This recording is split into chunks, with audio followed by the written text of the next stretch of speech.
ஆண்டவராகிய இயேசு கிறிஸ்துவின் நாமத்தில் இந்த காலை வேளையிலே உங்களை வாழ்த்துகிறேன். ஆண்டவர் உங்களை ஆசீர்வதிப்பாராக. இந்த காலை வேளையிலும் தியானத்துக்காக ஆண்டவர் கொடுத்திருக்கிற வேத பகுதி 1 கொரிந்தியரின் புஸ்தகம் 1வது அதிகாரம் 29வது வசனம். 1 கொரிந்தியர் 1:29. மாம்சமான எவனும் தேவனுக்கு முன்பாக பெருமை பாராட்டாதபடிக்கு அப்படி செய்தார். மாம்சமான எவனும் தேவனுக்கு முன்பாக பெருமை பாராட்டாதபடி அப்படி செய்தார். அதாவது மனிதர்களுக்குள்ளே இயற்கையாக இருக்கிற ஒரு காரியம், தனக்கு இருக்கிறதை குறித்து ஒரு பெருமையான ஒரு எண்ணம்.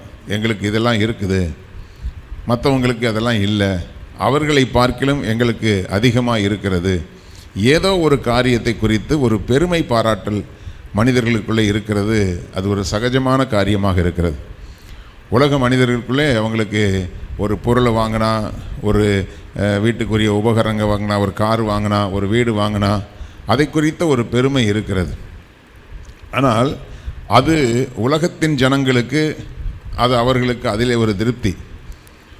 கடந்த நாட்களிலே சில விசேஷங்களுக்கு நான் போய் வந்திருக்கும் பொழுது, ஆண்டவரை அறிந்தவர்களை பார்க்கிலும் அவர்களுடைய விசேஷமான நிகழ்ச்சிகள், காரியங்கள் எல்லாமே மிக சிறப்பாக இருக்கிறது, ஆடம்பரமாக இருக்கிறது. அப்பொழுது யோசித்து பார்க்கும்போது, ஆண்டவர் இந்த உலகத்திலே அவர்களுக்கு அநேக நன்மைகளை அனுபவிக்க தேவன் அனுமதி கொடுத்திருக்கிறார். ஏன்னா ஒரு மனுஷன் எதை ரொம்ப விரும்புகிறானோ அதை அவனுக்கு கொடுத்துட்றாரு. உலகத்தில் பொருட்களும் ஆஸ்திகளும் அந்தஸ்துகளும், அல்லது உலகத்தில் ஒரு பெரிய கௌரவமான ஒரு வாழ்க்கை, ஒரு மேன்மையான பெருமையான ஒரு வாழ்க்கை, அதை தான் அநேகர் விரும்புகிறாங்க.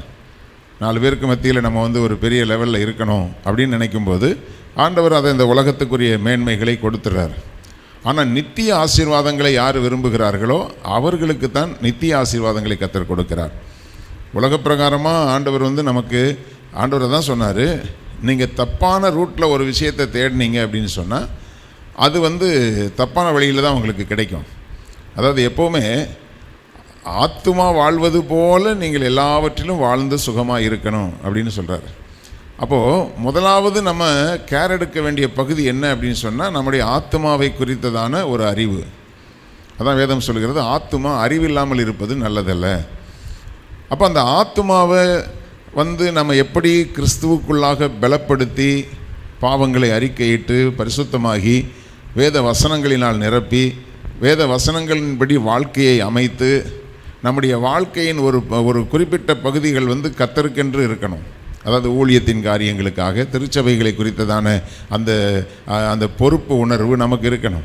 ஆலயத்தின் ஆராதனைகளிலே கலந்து கொள்ளுகிற காரியங்கள்.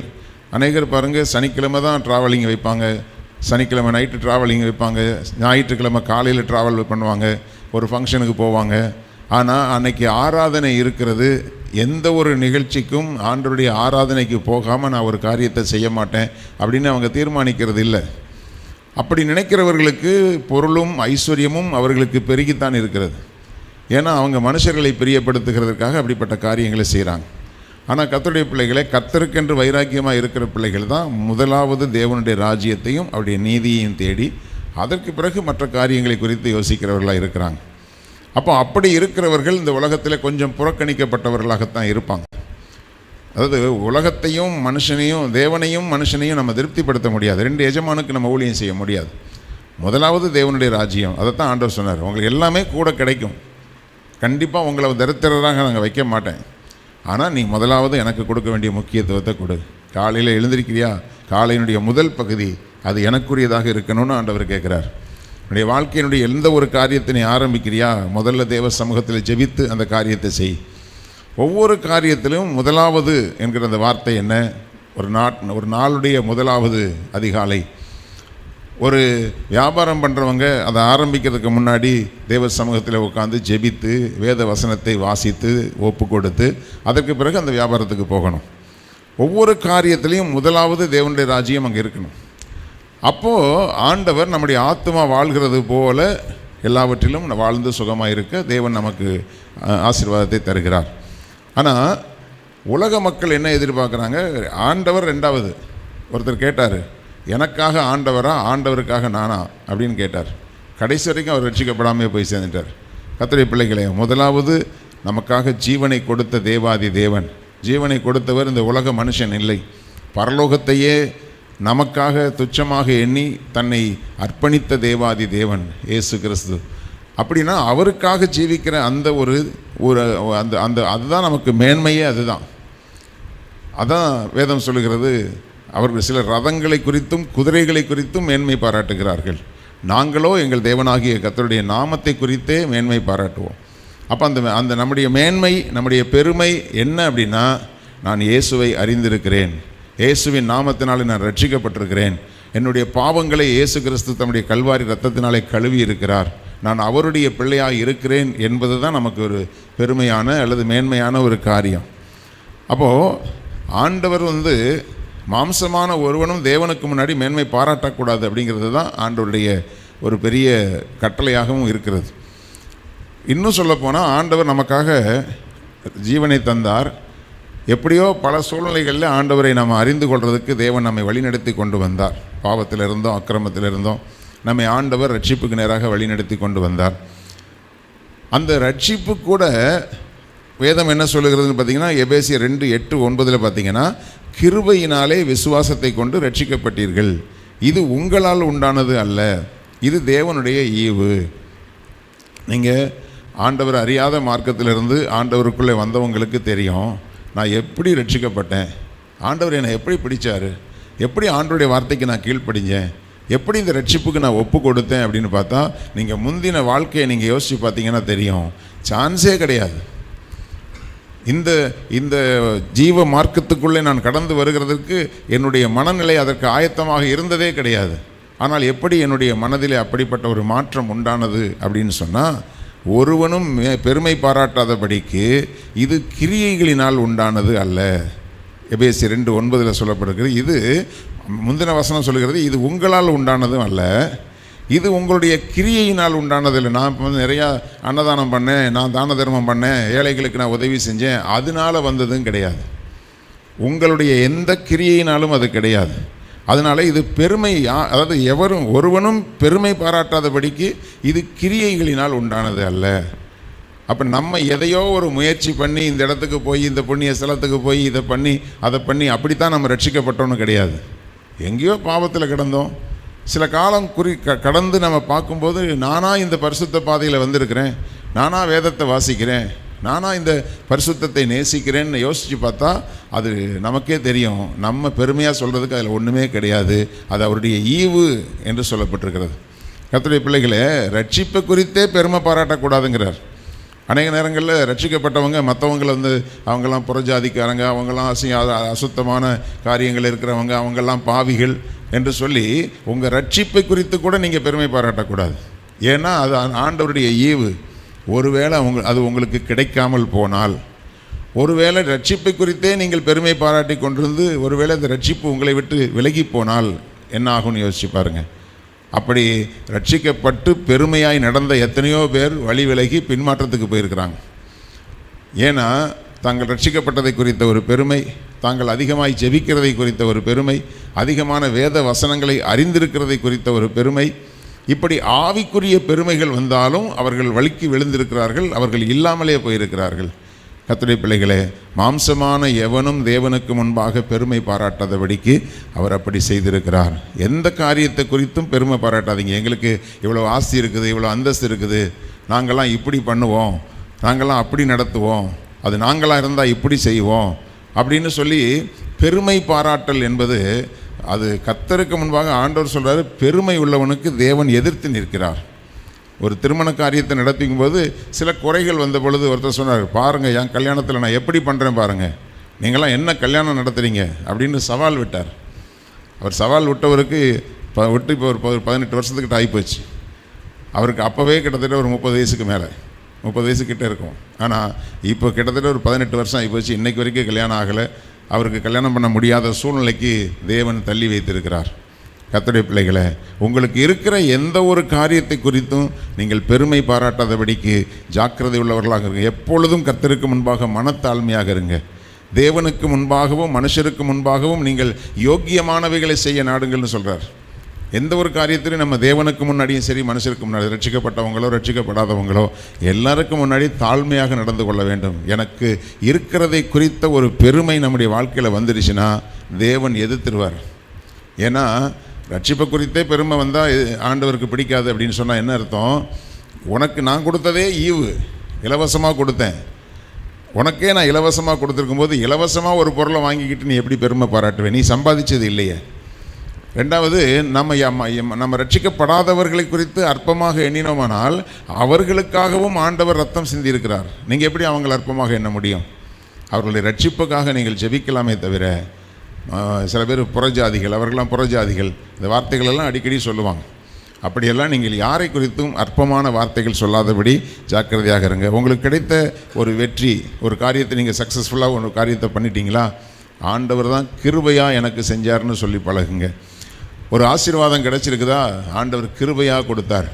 எனக்கு கிடைத்த வெற்றிக்கும் நான் தகுதி உள்ளவன் இல்லை, எனக்கு கிடைத்திருக்கிற ஆசீர்வாதத்திற்கும் நான் தகுதி உள்ளவன் அல்ல, எல்லாமே ஆண்டவர் கிருபையாக கொடுத்துருக்கிறாரு அப்படிங்கிற வார்த்தையில் சில பேர் சொல்லுவாங்க. உள்ளத்துக்குள்ளே அது ஒரு சில பேர் சொல்லுவாங்க, நான் கர்த்தரோடு இருந்தேன் அதனால் கர்த்தர் எனக்கு கொடுத்தாரு, நான் கர்த்தருக்கு பிரியமாக இருந்தேன் அதனால் எனக்கு கொடுத்தாரு. அதெல்லாம் உங்களை விட பயங்கரமாக கர்த்தருக்கு பிரியமாக இருக்கிறவங்க கூட இன்னும் சில ஆசீர்வாதங்களை பெற்றுக்கொள்ளாமல் இருக்கிறாங்க. அதனால் கர்த்தருடைய பிள்ளைகளே, மேன்மை பாராட்டல், பெருமை பாராட்டல் நமக்குள்ளே காணப்படாதபடிக்கு ஜாக்கிரதையாக இருங்கள். ஒரு சம்பவத்தை நாம் பார்த்து நாம் ஜெபித்து முடிப்போம். 2 நாளாகமத்தின் புஸ்தகம் 25வது அதிகாரம் 17வது வசனத்தில் 17, 19, 20, 22 சில வசனங்களை நான் இடை விட்டு நான் வாசிக்கிறேன், நமக்கு நேரம் சுருக்கமாக இருக்கிறபடினாலே. 2 நாளாகமும் 25:17, பின்பு யூதாவின் ராஜாவாகிய அமத்சியா யோசனை பண்ணி யெகூவின் குமாரனாகிய யோவகாசின் புத்திரன் யோவாஸ் என்னும் இஸ்ரவேலின் ராஜாவுக்கு நம்முடைய சாமர்த்தியத்தை பார்ப்போம் வா என்று சொல்லி அனுப்பினான். இப்போது 19 சொல்கிறாரு, அந்த இஸ்ரவேல் ராஜா சொல்கிறார், நீ ஏதோமியரை அடித்தாய் என்று பெருமை பாராட்ட உன் இருதயம் உன்னை கர்வம் கொள்ள பண்ணினது. இப்பொழுதும் நீ உன் வீட்டிலேயே இரு, நீயும் உன்னுடைய யூதாவை கூட விழும்படிக்கு பொல்லாப்பு தேடிக்கொள்வானேன் என்று சொல்ல சொன்னான். அதாவது இப்போது யூதா ராஜாவுக்கு ஒரு பெரிய பெருமை வந்துருச்சு.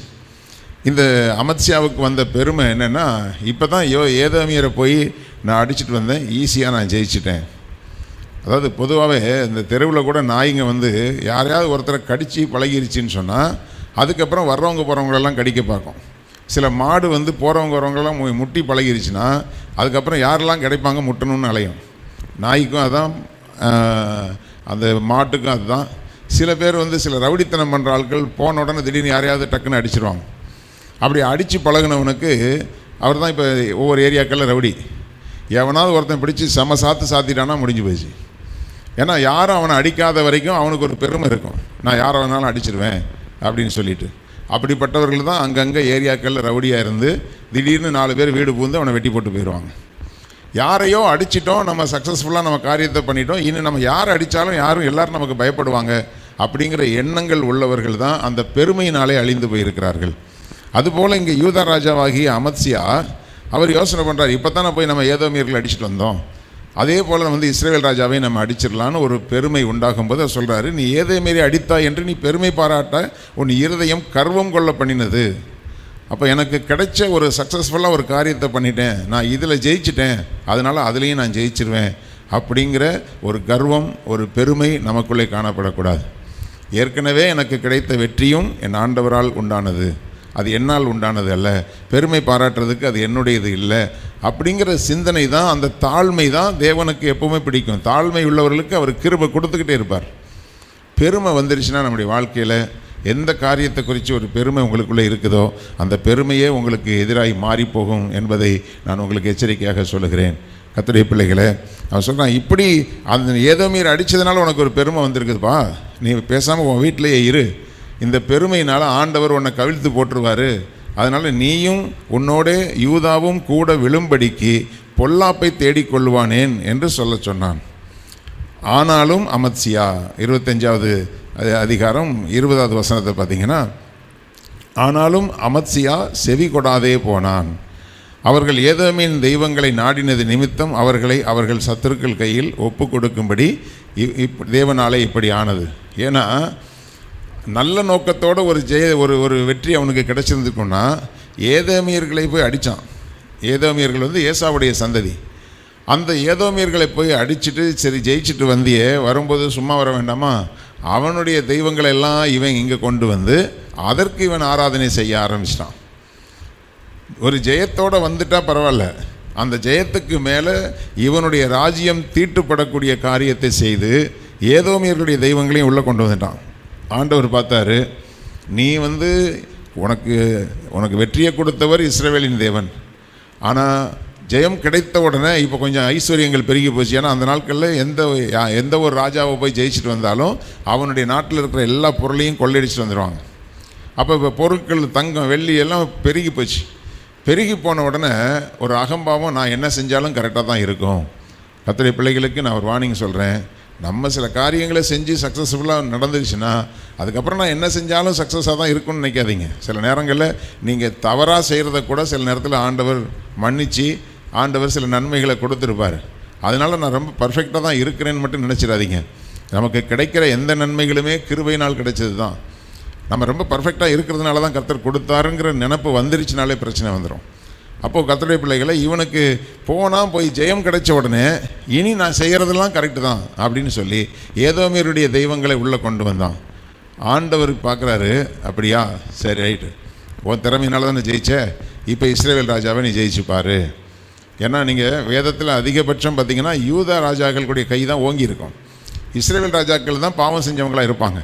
ஆனால் இங்கே யூதா ராஜாவே ஒரு ஒரு கர்வம் கொண்டு அருவருப்பான ஒரு காரியத்தை செய்ய போகும் பொழுது ஆண்டவர் பார்க்குறாரு, நீ உன் திறமையினால தானே ஜெயிச்ச, இப்போ ஜெயிச்சு பாரு.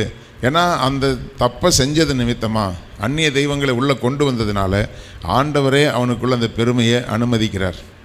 கர்த்தருடைய பிள்ளைகளை எதை குறித்தாகிலும் பெருமை உருவாகுதுன்னா ஒன்று சாத்தானாலையும் உருவாகும். சில நேரத்தில் இங்கே சொல்லப்பட்டிருக்கிறபடி யூதாவும் அவங்க கூட சேர்ந்து விழும்படியாக. அப்போ ஆண்டவரை இப்போ தேவனாலே எப்படி நடந்ததுன்னு சொல்லி 25:20 சொல்லிருக்குது. அதனால் பெருமை வந்துருச்சுன்னா தேவனே கவிழ்த்து போட்டுருவார். அதில் தான் நம்ம ரொம்ப ஜாக்கிரதை உள்ளவர்களாக இருக்க வேண்டியிருக்குது. கடைசியில் பார்த்தா 22வது வசனம் பாருங்கள். யூதா இஸ்ரவேலுக்கு முன்பாக முறிந்து அவரவர் தங்கள் கூடாரங்களுக்கு ஓடி போனார்கள் என்று சொல்லி பார்க்கிறோம். ஏன்னா நமக்கு டீட்டெயிலாக பார்க்க நமக்கு நேரம் இல்லை. நீங்கள் அந்த வேத பகுதியை வாசிச்சிங்கன்னா தெரியும். அப்போ இதில் என்ன நடந்திருக்குதுன்னு சொன்னால், கர்த்தர் கிருபையாக ஏதோமியரை போய் ஜெயிக்க கர்த்தர் உதவி செய்தார். ஆனால் ஜெயிச்சுட்டு வரும்போதே அவர்களுடைய அருவருப்பான எல்லா கலாச்சாரத்தையும் உள்ளே கொண்டு வந்துட்டான். யூதா தேசத்தை அவன் தீட்டுப்படுத்தினான். அப்போ தேவனுக்கு அவன் மேல் கோபம் உண்டது. ஆண்டவருடைய அனுக்கிரகம் இருக்கிற வரைக்கும், தேவனுடைய பிரசன்னம் உங்கள் மேலே இருக்கிற வரைக்கும் தான் அந்த பெருமையெல்லாம் வராமல் இருக்கும். பெருமை எப்போ வருதோ தேவன் விலகி இருக்கிறாருன்னு அர்த்தம். ரொம்ப கேர்ஃபுல்லாக நம்முடைய இருதயங்களை குறித்து, இருதயத்தின் நினைவுகளை குறித்து நம்ம சரியாக கரெக்டாக நம்முடைய சென்சார் கரெக்டாக வேலை செய்யணும். கொஞ்சம் ஒரு மாதிரி பெருமையான வார்த்தை வருது, பெருமையான பேச்சு வருதுன்னா தேவ பிரசன்னம் உங்களை விட்டு விலகி இருக்குதுன்னு அர்த்தம். யூதா ராஜா மேலே தேவனுடைய பிரசன்னம் இருந்தது. அவன் போய் ஏதோமியரை தேவனுடைய பலத்தினால தான் அடித்தான்.